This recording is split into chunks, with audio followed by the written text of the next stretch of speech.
right, back to the computer. Now what I'm going to do now that I'm logged in, it's got my name up here, so I'm going to go to Family Tree. And this is what's really exciting for new folks when they come in. Now here's my pedigree. Oh my goodness. These are my children, Uh-huh. and this is myself and my wife. And then we go back, and I can click and go back and click and just go back as far as I am. I'll eventually reach a point where I can't go back any further, and that becomes an endpoint where I need to start doing my research to find out who those ancestors are and get them linked. Because up here, this birth date here, it's hard to see on the camera, but the birth date is 1822 to 1904. So you're already back into the early 1800s. That's right, and we have people who go way, way back. Wow. It really works well. Now let me, I'll come up here. I'm going to show you my grandfather. I can click here, and it gives me what we call the person card. Okay. And this person card there's a record ID for everyone, so that's how the church manages it. I have basic information, birth and death, sources, discussions, stories, and photos. Now, we're really interested now. This is kind of sterile when you just see names in a chart. Right. But if we can have pictures, if we can have stories that tell about these ancestors, then we not only turn people back to their ancestors, but we allow them to see they're a part of a family, and they can know the stories and become really attached. And that, that helps further family togetherness and solidarity. Yeah. So now these, we have temple ordinances that we perform, and this wouldn't show up if a non-member of the church signed up. They wouldn't deal with these. It just doesn't show up for them, so they don't have to worry about that. Okay. Now if I click on photos, I just loaded these last week. This has just become available. I have my grandfather's picture in here now. Oh. And we can keep adding that. Now if I've only got one photo there, but I'll just back up now. And again, when we go to our detail, I can go down here and click on the person. And now I go into immense detail on everything about me, my wife, our marriage, our dates, our children, and all the way down. And now the interesting thing of it is, this is the first time the church has made it available where we can edit and go in and make changes. Oh, okay. Now, somebody else in the world who might be on my ancestry can do the same thing. And so we have this magic word called collaboration, where they're interested, you know, if we find differences, let's talk to one another and get it worked out. Okay. And one of my favorite phrases is, he who has the best source wins. Right. And so we go back, and it's one thing to say, got this out of the family record, or I knew this person, as opposed to, this is a picture of the baptismal certificate.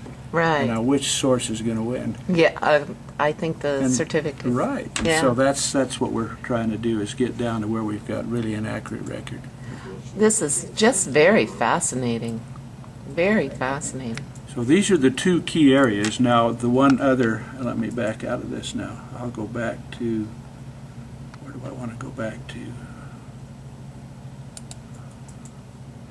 Now, we can do a watch list. Now, if we're concerned with research on a particular individual, I can put them on the watch list. That means if somebody in South Africa who happens to be related somehow to me, and they're working on the project, as soon as they do something on my line, it'll send me an email.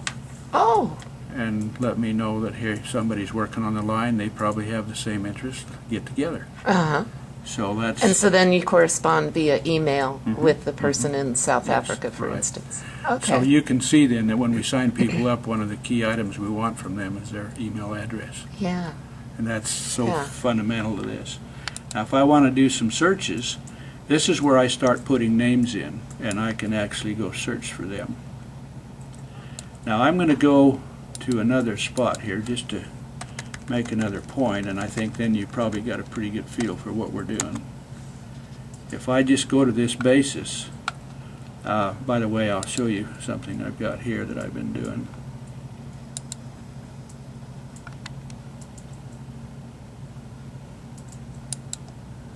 respond.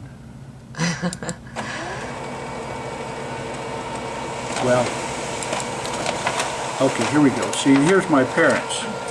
And I went on. Yeah. And I can go in now, and with my pictures, I've actually been able to isolate each shot and tag them with a name. And then, having done that, I can move them in to wherever I need them in the pedigree chart, so that I've got the pictures there. And if I click back to my photos, these are what I'm uploading. Now, what's interesting is I tried to put me in. It wouldn't take me. The reason it won't is because they say this whole thing is for dead people. Oh, okay. And we protect the living. So we don't, unless it's yours. Now, I can put my information in, but I can't see anybody else's who are living. So we protect their backgrounds. Oh. So it wouldn't put my picture in because I'm living. Okay. Now, That is kind of a good protection for those of us who are still around. yes. You know, that's especially it. with identity Yeah, theft yeah, and things like exactly. that. Okay. In fact, they have a clause that we have to get permission from anyone that we are able, because they're direct ancestors, to put in. We still have to get permission if they're living. Okay. Well, that is good to know. Okay, now, I have the gravestone of my parents, and I have some literature here that I'm bringing in. And again, I can attach that to the record, so anyone in the world who's interested in this ancestor can see stories about them and that kind of thing. That's quite Now, if I go to, let me go back to Family Tree, and I'll show you one other fun thing. Now, if I go to the fan chart, this builds a really interesting graphic. Oh, look at that. Now, here I am in the middle, and then my mother's ancestry goes out here, my father's ancestry goes out here, and here are my children. And I have more than that, so I can click this and it'll bring more up. Or I can click on any one of these names, and I can say tree, and it puts them in the center place. And this is just a way of seeing, now see, I've got some holes right here. So this is where I need to do my research. Okay. Now, do you realize that I could get you logged in? Okay. And I'll tell you what typically happens with somebody like yourself. We get you a username and password. We can get you in. You probably will have some blanks because you've got maybe living parents and what have you. Right. And so for you, you could add your parents' names and go back to your deceased family. And I'm not a betting man. Here I am in Nevada saying that. But I would bet that you wouldn't go too far back and you'd have it open up just like mine did. Wow. Because there are other people in your ancestry that are doing this. And the church has picked up a lot of these records, and they're adding them on their own from their sources. So we could probably get you linked and you could see your ancestry. I'm not sure I want to know what some of those people were up to. I understand. Yes, we all have. What do they call them? Black sheep. Black sheep. Black sheep. That's what I was trying to say. Yes, you bet. Okay, and then I'm just going to go back. In fact, I think I do have on my father's side, my cousin was into genealogy a lot, and we found a few prison records in my ancestry way back when, so that was quite interesting. Nobody current, though. Well, that's it, yeah. You know, we just have to accept that that's the case. Yeah. Now, let me back up again, and I wanted to show you. This is very sophisticated software. Now, it's been under development for some time. In fact, it was kind of interesting as they began to work this. The church was traditionally fairly conservative, you know, moving to new software and things, and then they finally really got going. Yeah. And they have just gone gangbusters ever since with the latest technology.